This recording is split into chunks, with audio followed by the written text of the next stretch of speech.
In November 1918, the German army was beaten and Germany in the grip of revolution. Less than a year earlier, though, Germany and its allies controlled most of Eastern Europe, had defeated Russia, and outnumbered the British and French in the West. So why did Germany lose World War I? The German Empire entered the First World War in August 1914 with the most powerful army in the world. But by November 1918, it had been forced to sign an armistice on Allied terms, and a revolution had replaced the empire with a republic. The explanation for Germany's defeat in the last year of the war is not as simple as a numbers game. Yes, the Allies had more men and more money, and the longer the war lasted, the more likely it was the Allies would win, all things being equal. But nothing in history is inevitable, and all things were not equal. Germany lost its chance to win a quick victory in 1914 when the French won the Battle of the Marne, but the Central Powers may have had a chance to avoid total defeat. As historian Holger Afflerbach put it was impossible for Germany to win the war after 1914, but it required very grave mistakes to lose it. Afflerbach, 513. Both the Allies and Germans made good and bad decisions that shaped the war's outcome, but only Germany's decisions lay within its control, and it was by far the strongest member of the Central Powers, so that's why we'll focus on them to explain Germany's defeat in 1918. Germany's famous war plan in 1914, the Schlieffen Plan, might have been its best chance to win, the war against a more powerful enemy alliance. But as 19th-century Prussian general Helmuth von Moltke the Elder admitted in war, nothing is certain. No plan of operations extends with certainty beyond the first encounter with the enemy's main strength. Hart, 32. The German High Command learned that lesson the hard way in August and September 1914. German planners and commanders pushed their men past their limits, expected too much from the army they actually had, neglected logistics, and made critical operational mistakes. Coupled with a desperate and effective reaction by the French at the Marne, the result ensured the war would not be over quickly. To make matters worse for the Germans, they drew Britain into the war by violating Belgian neutrality. The wild gamble had gone wrong. France was still fighting, and now Britain was too, leaving the Central Powers to face the unhappy prospect of a long war. Still, the Central Powers weren't necessarily doomed to total defeat, even if outright victory was unlikely. Some historians argue they might have wrung out some sort of compromise peace even against stronger enemies, if it weren't for more risks and mistakes they made from 1914 to 1917. The High Command failed to effectively reassess its strategy after the defeats of 1914 and develop a coherent plan to win or at least force acceptable peace terms. The army wasted precious manpower in the failed Verdun offensive and flawed defensive tactics on the Somme in 1916. Planners were unable to maintain food production to compensate for the effects of the Allied blockade. Germany failed to properly manage its alliance. Austria-Hungary and Germany didn't always coordinate their military operations, and Kaiser Karl even tried to start peace talks without the Germans knowing. Germany's system of governance was ineffective. The Kaiser had an important role in the system, but was weak. The military eventually took over but didn't know how to run the economy or politics, and interfered with those who did. And another huge gamble that blew up in their faces was the renewal of unrestricted submarine warfare in 1917, which failed to knock Britain out of the war and brought in the United States. That's not to say Germany didn't have some successes. They, with Austro-Hungarian help, inflicted devastating defeats on Russia and Serbia in 1915, Romania in 1916, and Italy in 1917. They managed, with far fewer resources, to produce enormous quantities of weapons, to develop new ways of producing fertilizer, and convince the Ottomans and Bulgarians to join the Central Powers.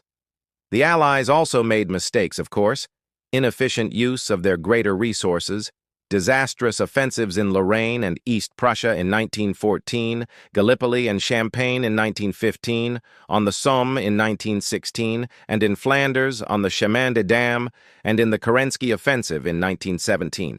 The difference was that as the weaker belligerent in a long war, Germany had no margin for error, and every mistake brought it closer to defeat. The same was not true of the Allies. Their prospects for victory once the U.S. joined in 1917 were intact, while the German High Command admitted in late 1916 it could not defeat the Allies on land in the West. So, Germany failed to win a quick victory in 1914, then saw its chances for avoiding defeat further reduced by mistakes in the following years. But then, the Bolshevik Revolution in late 1917 gave Germany one last chance for avoiding defeat. And so Germany gambled once again. In December 1917, the Central Powers and Bolshevik Russia agreed to an armistice, and eventually signed the Treaty of Brest-Litovsk in early 1918. With Russia out of the war, Germany now in control of vast territories in Eastern Europe, and American troops not yet in France in large numbers, Berlin had one last chance to influence the outcome to the war. As German divisions moved from east to west in early 1918, the High Command prepared one more great gamble, and many in the Allied camp feared defeat. British Cabinet Secretary Maurice Hankey reported the worries of General John Duquesne. Duquesne envisages the possibility of the French army being smashed and cut off. From us, the enemy demanding as a condition of peace the handing over of all the ports from Rouen and Havre to Dunkirk, and, in the event of a refusal, the remorseless hammering of our army by the whole German army. Hapabai considers that, if we wanted to go on with the war, we should have to face the prospect of 1 million prisoners in France. Ferg 3:15. Some Germans had questioned what the coming offensives could achieve, like Social Democrat politician Philip Scheidemann. Suppose we were to take Calais and Paris. Suppose such a breakthrough were completely successful. Would that mean peace? We have overrun entire states. We have chased hostile governments from the land, and yet we still have no peace. Watson 5:15. Most Germans, though, held out hope that victory was still within reach. On March 21, 1918, the German army launched the so-called Kaiser's Battle, or Operation Michael, against the British Fifth Army. More than 70 divisions, supported by 6,500 guns, sliced into 34 British divisions in an attempt to split the two Allied armies. German forces pushed the British back, took 75,000 prisoners, and achieved unheard-of advances in the West since 1914. Ludendorff explained that he would set objectives as the attacks progressed. In Russia, we always merely set an intermediate objective and then discovered where to go next. Watson 5:17. But by April 5th, the German drive had run out of steam, and the British, with French help, managed to stabilize the situation. The German High Command then unleashed a series of follow-up offensives against both British and French sectors. Operations Georgette in April, Blücher-York in May, Gneisenau in June, and Friedensturm in July. In the end, these last-ditch attacks all made serious dents in Allied lines, but they did not result in the capture of any significant strategic objectives, and they didn't force the British and French to ask for peace terms. The Western Front was not Russia, and the Allies managed to pool their reserves to stabilize the front, with General Ferdinand Foch taking overall command. The French then launched a major counteroffensive in July, which began to turn the tide for good. The British followed with their own attack on August 8th, a day Ludendorff called the Black Day of the German Army. From then on, the Allies advanced without stopping during the so-called 100 Days Offensive, and while the German army still fought back, it was a beaten force. The Allies also achieved crushing victories over the Ottomans, Bulgarians, and Austro-Hungarians in the closing phase of the war, meaning that even if Germany could somehow hold out for longer in the West, it was completely unable to defend itself in the South and Southeast. In October, Ludendorff told Berlin to ask for an armistice since the war was lost, and the fighting came to an end November 11, 1918. So, what happened in that critical period that resulted not in the German victory General Duquesne and others feared, but in a clear military defeat? The German offensives from March to July broke their own army without gaining a decisive victory.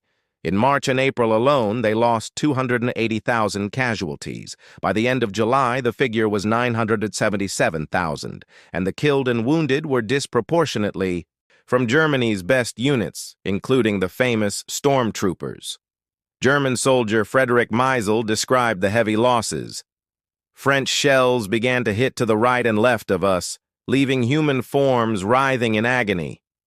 Our advance came to a stop, and soon the French drum fire engulfed us. The air was filled with gas and flying pieces of steel. I reached for my gas mask, pulled it out of its container, then noticed to my horror that a splinter had gone through it, leaving a large hole. I felt like an animal cornered by hunters. I leapt at a man whose wound I had just bound, and in the next moment had ripped his gas mask from his face. The last thing I saw before putting on the mask were his pleading eyes. Heart 433. Germany needed 200,000 replacements every month, but each month only saw 70,000 recovered wounded and plus an average of 25,000 new recruits. These losses caused overall German strength to fall from 5.1 million men in March to just 4 million men 6 months later. Meanwhile, the Allies were growing stronger, even without Russia. The British released reserves they had held in Britain, and by the end of the year, nearly 2 million Americans were in France. Even if the Americans played a lesser role in combat, their presence was important. German rifle strength had outnumbered the Allies by 1.57 million to 1.35 million in April, but by November there were just 866,000 German rifles facing 1.49 million Allied. Ayres 104. German commanders kept shifting priorities once each drive ran out of momentum.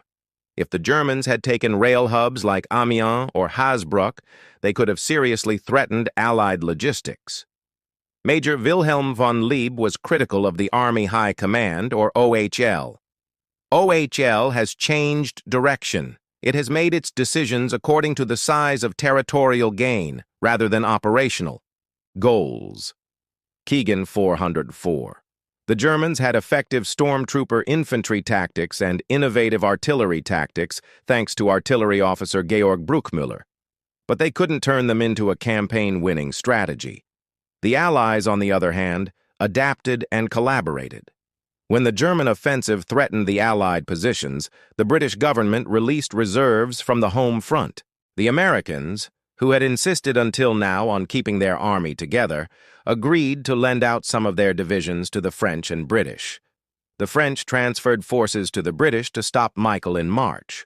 British Commander Douglas Haig, who had until now opposed being under French command, agreed to serve under French General Ferdinand Foch, who took over as Supreme Commander of Allied forces. And the Allies were better at the most modern form of warfare, combined arms war using the latest industrial weapons on a mass scale. Germany had invented all sorts of new weapons technology, from poison gas to flamethrowers, but the Allies beat the Germans at their own game. They had 800 tanks in the field, while the Germans had about 20, had 4,500 aircraft. To the Germans, 3,700, 18,000 guns to Germany's 14,000, and 100,000 motor vehicles to move supplies, of which the Germans only had 30,000. Ferg 290. France alone produced about 50% more planes than Germany in 1918, caught up to the Germans in terms of the quality of heavy artillery, and surpassed Germany in artillery pulled by tractors and available shells per battery. Historian David Stevenson summed up the shift. The Allies won the technological race and overtook their enemies not only in numbers but also in fighting power. In the process, they pioneered the characteristic forms of later 20th century warfare. S. 243. Stevenson. Although the German army was beaten, it was still fighting in fall 1918, and Allied planners fully expected to fight on to complete victory in 1919. Instead, Germany suffered a devastating collapse in morale that ended the war sooner. Even before the spring offensives began, many German troops had lost hope, and this only got stronger as 1918 went on. Up to 180,000 German troops deserted en route to France or while on leave in 1918. When they advanced in the field, some infamously stopped to plunder Allied supplies, but they also began attacking their own supply trains for food. British military intelligence also noticed the change based on prisoner interrogations. The belief is prevalent among officers and men that Germany cannot now win the war. Watson, 5/27. After the offensives failed, surrenders became common, including groups or even whole units. This wave of surrenders accelerated until the November 11th armistice, as the army continued to slowly disintegrate. In just the last 3 months of the war, nearly 400,000 German troops surrendered. By some counts, almost as many French troops as had surrendered in the entire war. Many within the rank and file became convinced that fighting no longer served Germany's interests. Just those of the high command, the monarchy, and war profiteers, the so-called Schwindler. The main thing is that the swindle and the killing stop. It doesn't matter to us if we end up German or French. Zcora, 124. Others were more likely to surrender because they felt disoriented as units suffered such heavy losses that they lost cohesion and group loyalty. Overall, the Army suffered a nominal loss rate of 140% in just over 8 months. So if a unit had 1,000 men in January 1918, by October, including all the new recruits and replacements who joined in that time, a total of 1,400 men were wounded, and commanders often threw the remnants of depleted units together instead of building them back up with replacements. Unit cohesion suffered even more because the military regime shuttled hundreds of thousands of men between the field army and industry as short-term priorities changed. Zcora 141. At the same time, soldiers, sailors, and civilians inside Germany had had enough as well. Workers suffering from malnutrition and war weariness went on strike, and Navy sailors mutinied rather than sail out for a final suicide mission against the more powerful Royal Navy. Public anger turned against the Kaiser and military who had led them into the war, and a full-fledged revolution in early November forced Wilhelm to abdicate and flee to the Netherlands. Meanwhile, the Allies renewed their propaganda efforts on the home front, better managed relations with labor unions, and took advantage of the morale boost from American troopships arriving in France to make sure that even fragile states like Italy held on. Of course, millions of Germans, military and civilian, wanted to keep fighting, but millions did not, and that tipped the balance. As the crisis deepened, Germany's top generals at first insisted victory was just around the corner. In the late summer, they panicked and admitted defeat, a cycle they repeated more than once in the second half of the year. In mid-August, Ludendorff and Hindenburg informed the Kaiser and Chancellor Georg von Hertling that Germany could not win the war. Ludendorff then changed his mind on this question, but after the collapse of Bulgaria in late September, he announced on October 3rd that Berlin had to seek an armistice since the war was irretrievably lost. He also told Hindenburg that he had no confidence in the troops, since, in his view, they'd been infected by socialism. The German High Command had led the army into disastrous offensives and now undermined what was left of morale by admitting defeat so suddenly. Historian David Stevenson summed up the impact. The German army, for all its virtuosity, was let down by a failure of generalship. Stevenson, 78. So 1918 saw the German army defeated in the field and a general German collapse in morale, but it also saw the failure of German wartime politics. From 1916, the German military established an informal dictatorship, and they turned out to be pretty bad at governing. Different interest groups among the German civilian and military elites struggled to give the war a coherent meaning, and none of them really succeeded. The Army High Command generally saw no political solution to the war and so insisted on and mistakenly believed in their own military superiority until it was too late to avoid defeat. The Kaiser and the High Command stuck to maximalist war aims at the cost of a potentially more effective strategy. They still insisted on annexing Belgium, Luxembourg, and parts of France until summer 1918. Ludendorff and Hindenburg even forced Foreign Minister Richard von Kuhlmann to resign when he said that the war could not be decided by military means alone. These rigid objectives were at odds with Germany's allies like Austria-Hungary, who wanted peace as soon as possible starting in 1916. The Allies coordinated far better, aligning their positions on Alsace-Lorraine, the breakup, of Austria-Hungary and the League of Nations, even though, of course, some of this consensus would break down after the war. And although Germany won in the East in 1918, the High Command kept hundreds of thousands of German troops tied up occupying the territories they had forced Russia to give them, leaving fewer resources for the campaign in the West. In the turmoil of the former Russian imperial territories, the German authorities weren't even able to extract the food they needed from the lands they'd conquered, even after the so-called bread peace with the new Ukrainian state. These policies were at odds with the desire of most regular Germans for peace, like this soldier in fall 1918. Why didn't we dispatch a peace note when our offensives had their greatest success? No. Now, when we are taking it on the chin, they want to make peace again, just like in December of 1916. PhD 121. On the home front, the military leadership consistently turned to coercion as a tool of governance against strikers and other unhappy citizens. When Chancellor von Hertling told Ludendorff about the brewing unrest in September, the Quartermaster General simply replied that more repression was required.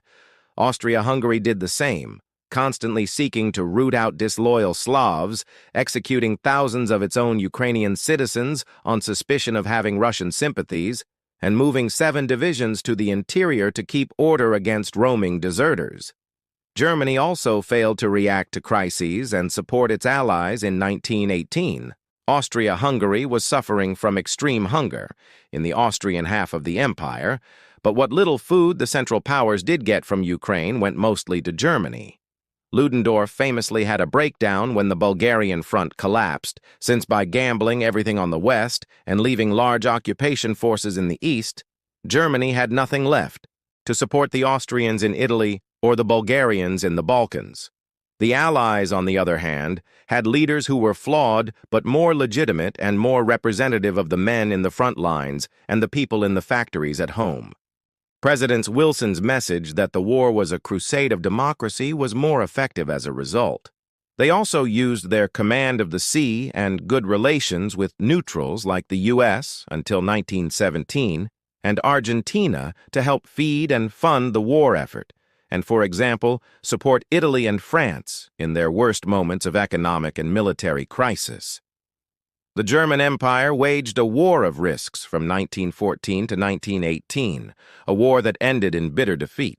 Berlin took these risks because it was the weaker side, but none of them could stave off total defeat. The final gamble in spring 1918 also ultimately failed. The High Command had no strategic goals. The army was beaten in the field by a superior enemy, the generals admitted defeat, and the other Central Powers collapsed. The home front collapse did indeed help end the war, but given the army was beaten, in retreat and disintegrating due to poor morale, here was no stab in the back as Ludendorff and the Nazis later claimed. That myth, however, would help convince many Germans they'd never lost, with deadly consequences for the next World War. In 1945, however, the Allies didn't stop before the German borders to avoid the mistakes of 1918. In early 1945, the Allies set their eyes on the Rhine in western Germany, and the Red Army was gearing up for their Berlin operation. The Battle of the Rhineland would be the last set-piece battle in the West, and the Battle of Berlin, the last one in the east.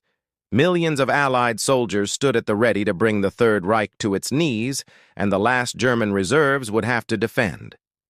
If you are curious about these two often overlooked battles, we produced two World War II documentary series that together run for more than 8 hours.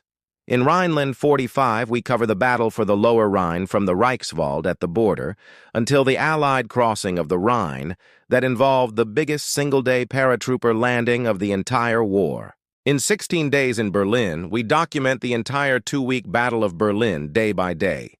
Both documentary series were filmed on original location, feature expert guests like Ian from Forgotten Weapons or David Willey from the Tank Museum, and they show the Second World War in an uncompromising way that wouldn't be possible to show on YouTube. So where can you watch 16 Days in Berlin and Rhineland 45? On Nebula, a streaming service we built together with other creators. On Nebula, we don't have to worry about the algorithm or advertiser guidelines, and the viewers there support us directly simply by watching our videos, which, by the way, are ad-free and usually uploaded earlier than on YouTube.